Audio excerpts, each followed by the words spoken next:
If you're managing security systems, you know the game has changed. You're not just fighting off traditional hackers anymore. You're up against their AI-powered doppelgangers.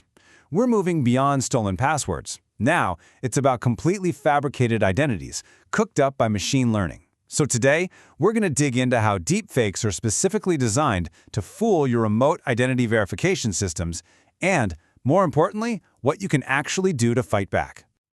Okay, let's just start with this number. 704%. That is the insane surge we saw in deepfake face swap attacks just last year, all aimed directly at remote identity verification. This isn't some far-off futuristic threat. It's happening right now, and it's escalating fast. And the stakes? Well, they are sky high. Think about this. A single employee in Hong Kong was tricked into transferring $25 million. How? A sophisticated deepfake video call where they thought they were talking to their own senior leadership. This is way beyond just bypassing a login screen. We're talking about financially catastrophic events. So, to build a real defense, you first have to know your enemy, right?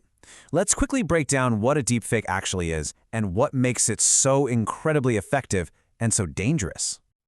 The real magic, or, dark magic, behind this is a technology called Generative Adversarial Networks, or GANs. The easiest way to think about it is like two AIs in a constant battle. One AI, the generator, creates a fake image. The second AI, the discriminator, calls it out and tries to spot the fake.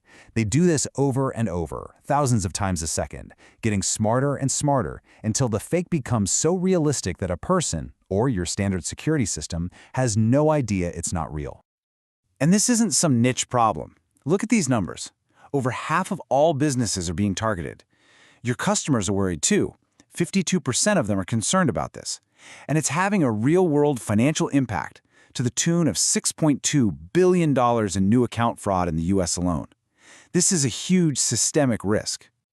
So the big question is, how are fraudsters actually using this tech to get past your defenses? It really boils down to three primary attack methods, and understanding these is absolutely crucial if you want to build a security posture that actually works. First up is the counterfeit document.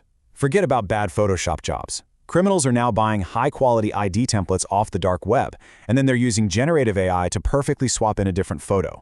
The result is a forgery that looks flawless. The fonts, the holograms, the alignment, it's all so good that it just sails right through basic document checks. The second vector is the biometric spoof, and this one is pretty sneaky. The fraudster gets their hands on a real, stolen ID. The document is totally legit.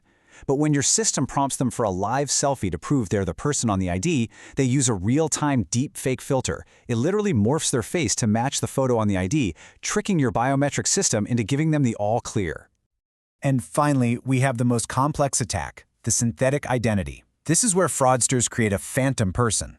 They'll take one piece of real stolen data, like a social security number, and mix it with a bunch of made-up info. Then they use those GANs we talked about to generate a completely new face for a person who doesn't even exist. This phantom can then open bank accounts, apply for loans, and it's a total nightmare to track because there's no real victim to report the theft. It's just a ghost in your system. Now, from a technical standpoint, these attacks are delivered in two main ways. The first is a presentation attack. That's pretty simple. It's just someone holding a phone with a deepfake video up to the camera. But the injection attack is where it gets really scary. They use software to bypass the physical camera altogether and feed a deepfake video directly into your system's data stream. It's much harder to catch. Okay, so that's the threat. It's serious for sure, but it is not unbeatable. So let's shift gears and talk about the playbook. Let's talk about how you can build a multi-layered defense that can actually stand up to this stuff. Your absolute foundation, the bedrock of your defense, is liveness detection. Its entire job is to answer one critical question. Is there a real, living, breathing human being in front of this camera right now? It's your first line of defense against both presentation and injection attacks.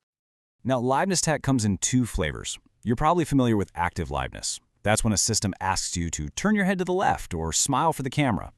The problem is, fraudsters are now training AI to replicate those movements. That's why the industry is really moving toward passive liveness. It just analyzes a single selfie for tiny biological cues, like the specific texture of human skin or the way light reflects off of it, versus a screen. It's way harder to fake, and it creates a much smoother experience for your legitimate users. But here's the thing. Liveness detection by itself isn't a silver bullet. You have to think in layers. You need tech that's built to spot the digital fingerprints left behind by AI generation. You need systems that can detect when a camera feed is being hijacked. And you need certified, standards-based liveness and deep document analysis. The big takeaway here is that a single solution is just a single point of failure. And this chart really just spells it out. Your legacy systems, passwords, one-time codes, they're completely obsolete against these threats. They can't prove a real-world identity, they have zero defense against spoofing, and they're wide open to synthetic fraud. Modern biometric verification, on the other hand, is designed from the ground up to tackle exactly these kinds of modern attacks. So to wrap this up, I want to leave you with a critical thought. This isn't a problem you just solve one time. What we're in right now is a constant, evolving arms race between the attackers and the defenders.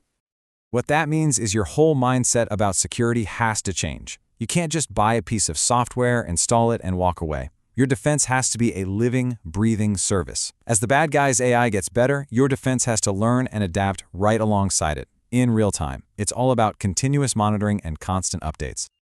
So, I'll just leave you with this one question. The people trying to break into your systems are using some of the most advanced AI on the planet. To truly protect your users, your company, and your data, you have to be willing to fight fire with fire. So, the real question is, are you?